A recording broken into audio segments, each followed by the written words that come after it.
studies. Today we are going to discuss next two more evidences of evolution. Okay.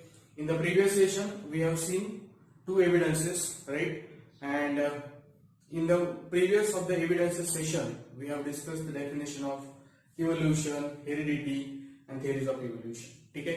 तर तुम्हाला आतापर्यंत जेवढं काही शिकवलेलं आहे हे प्रॉपरली समजलं असेलच, यामध्ये कोणत्याही प्रकारचा डाऊट नाहीये. परंतु हे जे काही चॅप्टर्स चाललेले आहेत हे चॅप्टर्स आहेत थिअरॉटिकल आणि अत्यंत सिंपल. ठीक आहे.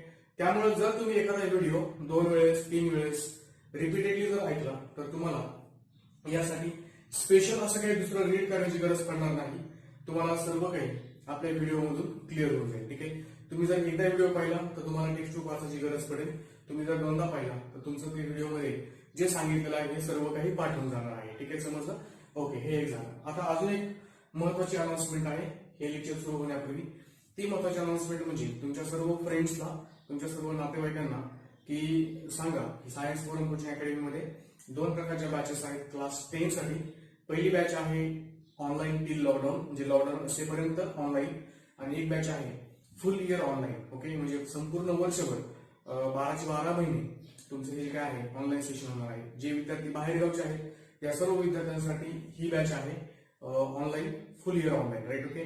आता आपल्या श्रीमंत शहरातील विद्यार्थ्यांसाठी ही जी काही बॅच आहे ही ऑनलाईन टिल लॉकडाऊन आहे. ठीक आहे. तर तुम्हाला सर्वांना हे समजतच असेल आणि तुम्ही तुमच्या फ्रेंड्सला वगैरे सर्वांना आवर्जून सांगा की आपले क्लासेस वगैरे जॉईन करून घ्या. तुम्हाला बऱ्यापैकी याचा बेनिफिट भेटणार आहे. या म्हणजे आपण सायन्स फोरम मध्ये कोणत्याही प्रकारचा टॉपिक फास्ट वगैरे घेत नाही किंवा एकदम स्लो घेत नाही. ठीक आहे ना, एकदम रेग्युलर स्पीडने, जेणेकरून तुम्हाला सर्वांना जे सांगितलेलं आहे हे सर्व काही गोष्टी समजून जातील आणि तुम्ही इझिली त्या प्रकारे व्यवस्थित परफॉर्म करू शकाल. ठीक आहे ना. ओके, अशा प्रकारे आपण या ठिकाणी शिकवत असतो आणि तुम्हाला सर्वांना समजेल या लँग्वेज मध्ये शिकवलं जातं. ठीक आहे. थिअरॉटिकल जे काही चॅप्टर्स आहेत या चॅप्टर्स मध्ये थोडीशी थिअरी लक्षात ठेवावी लागते आणि त्यामुळं असे काही की पॉइंट्स असतात की जे की पॉइंट्स तुम्हाला साईडला लिहून ठेवावे लागतात आणि त्याचा तुम्हाला फायदा पेपर लिहिताना बऱ्यापैकी होत असतो. ठीक आहे. तर आपण यापूर्वीच्या सेशनमध्ये 2 एव्हिडन्सेस ऑफ इव्होल्युशन पाहिले होते. पहिला evidence of evolution was morphological evidence आणि दुसरा होता अनाटॉमिकल एव्हिडन्स. मॉर्फोलॉजिकल मध्ये मी तुम्हाला 2 एक्झाम्पल्स व्यवस्थितपणे समजून सांगितले होते, प्लस आपल्या टेक्स्टबुक मध्ये जे काही दिलेलं आहे ते पण तुम्हाला मी प्रॉपरली रीड करून सांगितलेलं होतं. ठीक आहे. म्हणजे पहिले प्रॉपर एक्सप्लेनेशन तुम्हाला कम्प्लीट समजलं की टेक्स्टबुक मधलं रीडिंग लगेच जागेवरती आपण क्लिअर होतं. म्हणजे तुम्हाला ते जागेवरती लगेच करायचं आहे की जेणेकरून तुम्हाला जास्त वेळ किंवा दीर्घकाळ ते लक्षात राहील. ठीक आहे. अनाटॉमिकल मध्ये आपण बोन स्ट्रक्चर्स वगैरे आणि बोन फंक्शन्स वगैरे हे पण पाहिलं होतं. त्यामध्ये असणाऱ्या सिमिलॅरिटीज पाहिल्या होत्या, त्यामध्ये असणारे थोडेफार डिसिमिलॅरिटीज पाहिल्या होत्या आणि सिमिलॅरिटीजच्या बेसवरून आपण हे सांगितलं होतं की त्यांचा ओरिजिन कसा आहे, सेम आहे. एव्हिडन्सेस ऑफ इव्होल्युशन मध्ये आपल्याला 6 प्रकारचे एव्हिडन्सेस आहेत आणि प्रत्येक एव्हिडन्सचा पर्पज हेच सांगणं आहे की सर्वांचा कॉमन ओरिजिन होता. आता जे आपण जे काही लेक्चरमध्ये पाहणार आहोत 3 नंबरचा एव्हिडन्स आहे वेस्टिजियल ऑर्गन्स. ओके, किंवा वेस्टिजियल एव्हिडन्स असं म्हणतो. आता प्रॉपरली आपल्या टेक्स्टबुक मध्ये जाण्यापूर्वी तुम्हाला या शब्दाचा अर्थ आणि काही महत्वाचे फॅक्ट्स समजून सांगतो आणि मग आपण टेक्स्टबुककडे बोलूया. ठीक आहे. काय आहे वेस्टिजियल ऑर्गन्स? वेस्टिजियल ऑर्गन्स मध्ये किंवा वेस्टिजियल ऑर्गन्स मध्ये जे ऑर्गन्स आपल्या बॉडीमध्ये म्हणा किंवा बाकीच्या कोणत्याही अॅनिमलच्या बॉडीमध्ये म्हणा, जे ऑर्गन्स अंडर डेव्हलप्ड असतात. अंडर डेव्हलप म्हणजे काय की जे फुल डेव्हलप झालेले नसतात किंवा डिजेनरेटेड असतात. काही ऑर्गन्स असे असतात की अंडर डेव्हलप म्हणजे डेव्हलपच होत नाहीत पूर्णपणे किंवा डिजेनरेटेड, डेव्हलप झाल्यानंतर ते डिजेनरेट होऊन जातात. डिजेनरेट का होऊन जातात? कारण त्या बॉडीला त्या ऑर्गनची गरज नसते. अंडर डेव्हलप जे असतात ते प्रॉपर डेव्हलप झालेले नसतात कारण त्याचा बॉडीला यूज नसते. म्हणजे आपण असं म्हणू शकतो की जे ऑर्गन्स अंडर डेव्हलप आणि अंडर किंवा डिजेनरेटेड आहेत असे ऑर्गन्स की जे युजलेस आहेत बॉडीला, त्या ऑर्गन्सला आपण काय म्हणत असतो, वेस्टिजियल ऑर्गन्स. एवढं तर समज असेल तुम्हाला. आता मला तुम्हाला काय सांगायचं आहे प्रॉपर हे तर समजलं. ज्या ऑर्गन्सचा आपल्या बॉडीला यूज होत नाही असे under developed under degenerated organs म्हणजेच वेस्टिजियल ऑर्गन्स. हे मी तुम्हाला डेफिनेशन मध्ये सांगितलेलं आहे. जे ऑर्गन्स डिजनरेटेड डेव्हलप असतात असे ऑर्गन्स. ठीक आहे. आता काय होत असतं की मी तुम्हाला ऑलरेडी सांगितलं आहे की इव्होल्युशन इज ग्रॅज्युअल प्रोसेस और it is a slow process और it is a time consuming process. म्हणजे एखादं जर इव्होल्युशन व्हायचं असेल किंवा एखादं जर काही घडून यायचं असेल म्हणजे इव्होल्युशन प्रोसेसमध्ये, तर यासाठी हजारो वर्षांचा कालावधी जावा लागतो. आणि हा कालावधी गेल्यानंतर मग त्या ऑर्गन्स मध्ये काही काय म्हणतात आपल्याला काही चेंजेस होत असतात. म्हणजे हे चेंजेस कसे झाले, ग्रॅज्युअल आहेत किंवा स्लो चेंजेस आहेत. समजलं सर्वांना? ठीक आहे. मग काय होत असतं की वेस्टिजियल ऑर्गन्स मध्ये जे ऑर्गन्स युजफुल आहेत त्या ऑर्गन्सचा आपल्याला पुढे फायदा होत असतो. परंतु वेस्टिजियल ऑर्गन्स मध्ये जे ऑर्गन्स आपल्या बॉडीला यूज नाही, युजलेस आहेत असे ऑर्गन्स म्हणजे वेस्टिजियल ऑर्गन्स. हे ऑर्गन्स आपल्याला कधी कधी हार्मफुल पण असू शकतात. म्हणजे आपल्या बॉडीसाठी ते कधी कधी हजार्डियस करू शकतात. आपल्या बॉडीला काही हॅम्पर सुद्धा ते करू शकतात. समजलं? लक्षात सर्वांच्या? काही काही ऑर्गन्स किंवा काही काही वेस्टिजियल ऑर्गन्स आपल्या बॉडीला हॅम्पर करत नाहीत किंवा कोणत्या प्रकारचा धोका निर्माण करत नाहीत. लक्षात? परंतु काही काही ऑर्गन्स असतात की जे आपल्या बॉडीला धोका निर्माण करू शकतात. आता उदाहरणार्थ आपल्या बॉडीमध्ये असे कोणते ऑर्गन्स आहेत की जे वेस्टिजियल ऑर्गन्स आहेत, ओके, युजलेस ऑर्गन्स आहेत. तर असे जे काही ऑर्गन्स आहेत that is nothing but appendix. Okay. Appendix हे जे आहे ते आपल्या बॉडीला युजलेस आहे. परंतु असं काही नाहीये की एखादा ऑर्गन आपल्या बॉडीला युजलेस आहे म्हणजे ह्युमन बॉडीला युजलेस आहे आणि मग बाकीच्या सर्व अॅनिमल्सच्या बॉडीमध्ये सुद्धा तो युजलेसच असेल असं काही नाही. एखादा ऑर्गन आपल्या बॉडीमध्ये युजलेस असेल परंतु तोच ऑर्गन बाकीच्या अदर अॅनिमल्स मध्ये काय असणार आहे, युजफुल असणार आहे. ओके ओके, हे लक्षात ठेवणं तुम्ही अत्यंत गरजेचं आहे. ओके, ठीक आहे. मग अपेंडिक्स जर आपण विचार केला तर appendix is useless in human body but appendix is फुली फंक्शनल इन रुमिनंट्स. आता हे रुमिनंट्स काय असतात? रुमिनंट्स, ओके, तुम्ही तुमच्या टेक्स्टबुक मध्ये रुमिनंट शब्दाला अंडरलाईन करायचं. रुमिनंट्स म्हणजे हे जे काही जनावर वगैरे असतात म्हणजे गाई म्हणा, म्हशी म्हणा किंवा अशा टाईप मध्ये. ठीक आहे, ते ruminants. Appendix is useless in human body but it is useful in ruminants. ब्रॅकेटमध्ये काऊज म्हणा, आपल्या पीडीएफ मध्ये मी तुम्हाला ते दिलेलं आहे. ठीक आहे, ओके. मसल्स ऑफ एअर पिना. आता हे जे काही आपला एअर आहे त्याचे जे काही मसल्स आहेत या मसल्सचा यूज जायचंय म्हणजे आपण जरी आपल्या स्वतःहून प्रयत्न केला कान हलवायचा तर शक्य आहे का? नाही होणार. तुम्ही ट्राय पण करू शकता. ठीक आहे, म्हणजे तुम्ही असं शांत बसा आणि स्वतःचा कान स्वतः हलवून दाखवा. ठीक आहे, क्लिअर? मग नाही ना, मग मसल्स त्याचे काही फंक्शन आहेत का? नाही. मग इथलचे हे जे काय आहेत म्हणजे कालांतराने पुढे भविष्यात हजारो वर्षांनंतर हे जे काही कानाचं स्ट्रक्चर आहे किंवा मसल्स ऑफ एअर पिना जो आहे हे तुमचे काय होऊ शकतात, डिजनरेट होऊन जाऊ शकतात. लक्षात आलं?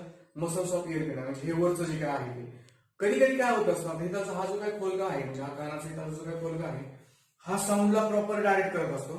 परंतु हे जे काही वरचं मसल आहे याचा ऍक्च्युअली तसा काही यूज नाहीये. ठीक आहे, ओके. Tail bone. आता तुमच्या टेक्स्टबुक मध्ये ही डायग्राम दिलेली आहे. ओके, म्हणजे जे काही आपण काय म्हणतो जे काही मणक्याचा खालचा पोर्शन आहे ते टेल बोन असतं. तर टेल बोनचा यूज नाहीये. That is also vestigial organ, right. आणि बॉडी हेअर्स. बॉडीवरती असणारे काही काही ठिकाणी जे काही हेअर्स वगैरे असणार आहेत body hairs, okay, they are also useless. समजलं? म्हणजे आपल्या हातावरती वगैरे केस असणे वगैरे वगैरे. ठीक आहे, असं काही गोष्टी की त्या वेस्टिजियल ऑर्गन्स मध्ये जातात. ठीक आहे, लक्षात.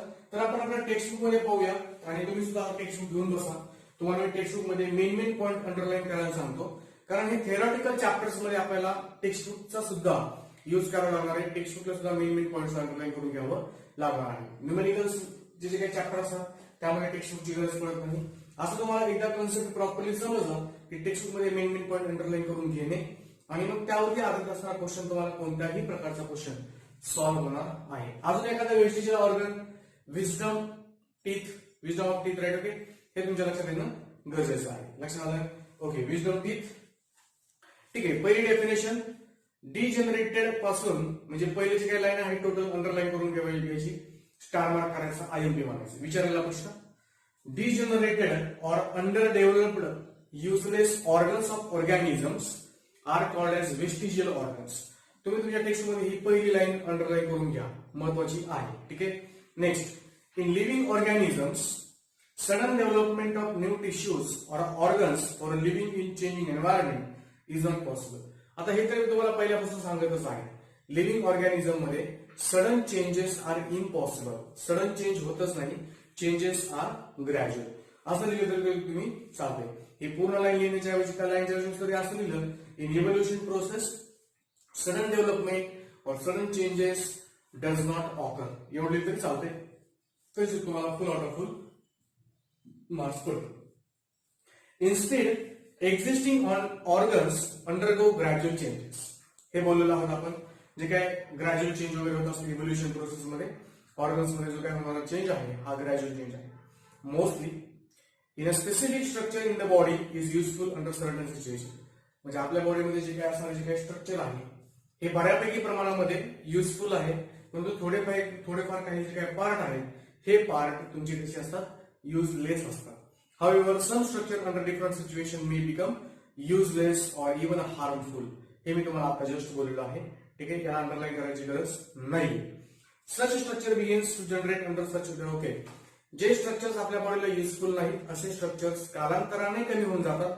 तेच त्यांनी या ठिकाणी सांगितलेलं आहे की such structure gets degenerate म्हणजे निघून जातात. Okay, it takes thousands of years, हजारो वर्षाचा कालावधी जातो. Such organs are seen in different phases of disappearance in the different animals. Okay, प्रत्येक अॅनिमल मध्ये जी काही प्रोसेस आहे ही वेगळी वेगळी असते. जे ऑर्गन्स नॉन फंक्शनल असतात त्याचा आपल्या बॉडीला कोणत्याही प्रकारचा यूज होत नसतो, परंतु असे ऑर्गन्स की जे आपल्या बॉडीला युजलेस आहेत किंवा नॉन फंक्शनल आहेत ते बाकीच्या बॉडीला युजफुल असू शकतात. एक्झाम्पल आहे अपेंडिक्स. सो अपेंडिक्स पहा, मी तुम्हाला सांगितलं आहे appendix is a useful in human body and it is useless in appendix is useless in human body and useful in ruminant. हे तुम्हाला मला सांगितलं आहे. मसल्स ऑफ एअर पिना हे पण बोललो आहोत आपण. ओके, आणि मसल्स ऑफ एअर पिना जे काय आहेत हे युजलेस आहेत in human being but useful in a monkeys for the movement. म्हणजे एअर पिनाचे जे काय मुवमेंट आहे हे मंकीज मध्ये असतात. ठीक आहे. Various vestigial organs such as tail bone, wisdom teeth. Okay, म्हणजे विजडम टीथ म्हणजे काय, अक्कलदार वगैरे. ठीक आहे ना.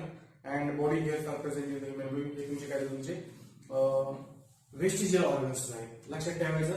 तुम्हाला जोड्या नावामध्ये सुद्धा एका साईडला असं येऊ शकतं विजडम टीथ, दुसऱ्या साईडला वेस्टिजियल ऑर्गन्स. तुम्हाला जोड्या नावामध्ये सुद्धा अशा प्रकारचे प्रश्न येऊ शकतात. आता 4 नंबरचा जो काय एव्हिडन्स आहे एम्ब्रिओलॉजिकल एव्हिडन्स आहे. आपल्या टेक्स्टबुक मध्ये पॅलेंटिओलॉजिकल दिलेला आहे, परंतु मी 4 नंबरला तुम्हाला घेणार आहे एम्ब्रिओलॉजिकल. कारण पॅलेंटिकल जर घेतला तर व्हिडिओ खूप मोठा होईल आणि तुम्हाला एका लेक्चरमध्ये दोन्ही पण थोडेसे लेंदी असणारे जे काही एव्हिडन्सेस आहेत हे लक्षात ठेवणं थोडंसं अवघड जाईल. त्यामुळं मी वेस्टिजियल ऑर्गन्स आणि एम्ब्रिओलॉजिकल एव्हिडन्सेस या लेक्चरमध्ये घेणार आहे आणि उरलेले जे काही 2 आहेत हे उद्याच्या लेक्चरमध्ये घेणार आहे. समजलं? ओके, तर एम्ब्रिओलॉजिकल एव्हिडन्स. एम्ब्रिओ म्हणजे काय? आता एम्ब्रिओ तुम्ही आता डायग्राम मध्ये पाहतच असाल. एम्ब्रिओ म्हणजे समजा या डायग्राम मध्ये तुमच्या लक्षात आलं असेल की हे जे काही एम्ब्रिओज असतात हे एम्ब्रिओज म्हणजे सगळ्या केसेसमध्ये या एम्ब्रिओज इनिशियल फेजेसला सारखेच दिसतात. म्हणजे ह्युमन बिईंग असू द्या किंवा तुमचं दुसरं कोणतं लार्वल स्टेज असू द्या किंवा बाकीच्या कोणत्याही प्राण्यांमध्ये जे काही असणारे जे काही छोटस काय म्हणतो आपण झायगोट फॉर्म झाल्यानंतर म्हणजे झायगोट फॉर्म झाल्यानंतर एम्ब्रिओ तयार होतो. लक्षात आलं. मग आता हे जे काही एम्ब्रिओ स्टेज आहे म्हणजे लहान बाळाची एकदम प्रथम अवस्था इनिशियल स्टेज हे जे काय आहे ही स्टेज जवळपास सर्व अॅनिमलची सारखी दिसते तुम्हाला डायग्राम मध्ये. ओके, मग ते कोणतं पण असू द्या, काऊ असू द्या, ह्युमन बिईंग असू द्या, इनिशियल स्टेजेस स्टार्टिंगला ज्यावेळेस फर्टिलायझेशन होतं आणि त्यावेळेस तुमचं इनिशियल स्टेजेस मध्ये जे काही तुमचं एम्ब्रिओ तयार होत असतो त्याचा जो काही शेप वगैरे आहे हे सर्व काही कसं आहे सारखं आहे. परंतु नंतरच्या कालावधीमध्ये हा शेप चेंज होतो. मग माणसाला माणसाचा आकार येतो किंवा बाकीच्या कोणत्या गोष्टी असतात त्या त्यानुसार आकार येतो. म्हणजे काय, all embryos shows extreme similarities during initial stages. जवळपास हे जे काही सगळे एम्ब्रिओज आहेत हे बऱ्यापैकी सिमिलॅरिटीज दाखवतात स्टार्टिंगला इनिशियल स्टेजेस मध्ये, परंतु after these similarities gets decrease म्हणजे कालांतराने ह्या सिमिलॅरिटी कमी कमी होऊन जातात आणि ज्या त्या प्राण्याचा शेप येऊन जातो. समजलं? मग यावरून सुद्धा आपल्याला हे लक्षात येतं की जर स्टार्टिंगच्या फेजेसमध्ये तुमचे एम्ब्रियोनिकल फेजेसमध्ये जर तुमचा सर्वांचा शेप जवळपास सारखा दिसतोय किंवा सिमिलर दिसतोय म्हणजे तुमचा सर्वांचा ओरिजिन कसा आहे, सेम आहे. समज सर्वांना? तर अशा प्रकारे आपण या ठिकाणी एम्ब्रियोलॉजिकल एव्हिडन्सेस बद्दलची जी काही इन्फॉर्मेशन आहे ही पाहिलेली आहे. ही एवढीच इन्फॉर्मेशन आपल्या टेक्स्टबुक मध्ये दिलेली आहे. ठीक आहे. तर तुम्ही सर्वांनी काय करायचं, आपल्या पीडीएफ मध्ये 3 नंबरला वेस्टिजियल ऑर्गन्स असा आहे, 4 नंबरला एम्ब्रियोलॉजिकल एव्हिडन्स असा आहे. हे 2 पॉइंट व्यवस्थित लिहून घ्यायचे नोटच्या फॉर्म मध्ये. 3 नंबर टाकायचा, 4 नंबर टाकायचा. नंतर म्हणायचं असाइनमेंट लेक्चर 3 आणि मग त्याचा असाइनमेंट काय असणार आहे, परत रिपीटेड द्यायचं, परत रिपीट वेस्टिजियल ऑर्गन्स द्यायचं आणि परत रिपीट एम्ब्रियोलॉजिकल एव्हिडन्स द्यायचं. चालेल सर्वांना? ठीक आहे. ओके. तर सर्वांनी व्यवस्थित अभ्यास करा. महत्वाचं म्हणजे तुमच्या फ्रेंड्सला वगैरे सर्वांना सांगा सायन्स करून कोचिंग अकॅडमीमध्ये जॉईनिंग करायला. ठीक आहे. आणि मला वाटतं आपण या ठिकाणी थांबूया.